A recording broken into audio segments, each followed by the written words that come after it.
Sometimes in the news business, we see a little dirt. We have to report what we find, though, and just hope it helps. Right. Well, in his series, My Ohio, Leon Bibb found a lot of dirt, but it wasn't bad dirt. It's good soil. And Leon, you even got some dirt on you for this story. When you go looking for dirt, sometimes it'll splash up on you. You do get a little dirt on you. It rubs up on you. You know, some farming, that's what I did, just like my grandfathers did, Lee Bibb and Henry Crowell. I found some dirt because I put my shoulder to the plow, put in some seeds in the ground, and cultivated a crop. Well, a little bit I cultivated it. Hired myself out as a farmhand, and I did not have to get out of town to do it. The Tremont neighborhood, close enough to downtown Cleveland you can almost touch the skyline. From Clark Avenue and West 14th Street, in a minute's walk, you'll find a red brick street. A few yards down West 11th, it drops off into a valley. There, in the heart of Cleveland, is a farmhouse. Yeah, a fellow named Hooper owns it. Hooper splashes his name round pretty good. This is Hooper farm country. Make sure that plant is in the ground.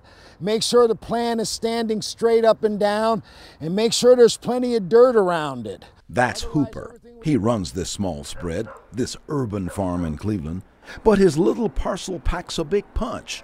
Big enough that farmer Erich Hooper welcomes any city slicker farmhand who wants to help put in the crop or bring in the harvest. Now he gets the lettuce started in here, right? Right, this is his little starter, and then he'll take it out of here, transplant it. Later this season, count on garlic and onions, peppers. There's some rosemary, sage, carrots coming along, tomatoes soon. So you wonder how a city fella who grew up in Cleveland got so deep into farming. I was hungry. With farming, you won't get hungry, he said. He was also short on money. Originally, I started because I needed to raise more money to put my daughter in a private school. Crops grew so plentiful, Hooper started selling to restaurants. They put his produce on their menus. Dennis Haffey runs a catering company. He calls Erich Hooper the real deal. So we buy, a good selection of lettuce. The tomatoes, we buy cherry tomatoes. All this is within sight of Cleveland's manufacturing spine, where the work is industrial heavy. Here on the farm, it's agricultural heavy, keeping a spread going. Almost the whole backyard is growing food. Long before others got into urban farming, Hooper was already there. They call him the Godfather, who early on worked the soil. And it caught fire with other folks. Absolutely. But he was here early. He's been here for a while, yeah. We will always do our best to honor Cleveland's Lincoln West. Today, some kids from his old Cleveland school dropped in to help. At Lincoln West School of Global Studies, kids study how farmers feed the world. Here, hands-on, city kids see where the food line really starts. Not just from the supermarkets. Right, in a plastic bag. It starts on the farm. Right, in the dirt. Hooper puts seed in city ground, looking to harvest what he plants. Most of life is pretty much the same way. Cliff Cribbs agrees. He was Hooper's middle school teacher.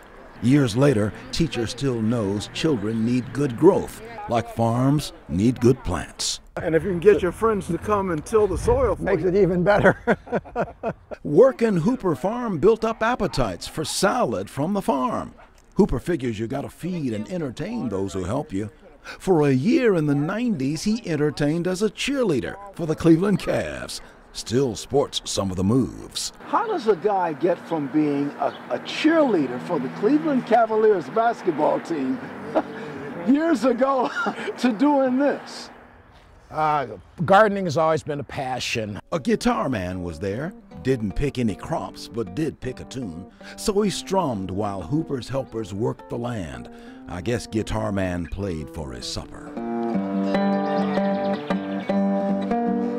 Urban farming's catching on. Hooper's pushing it with every forkful of his lettuce pushed across a plate.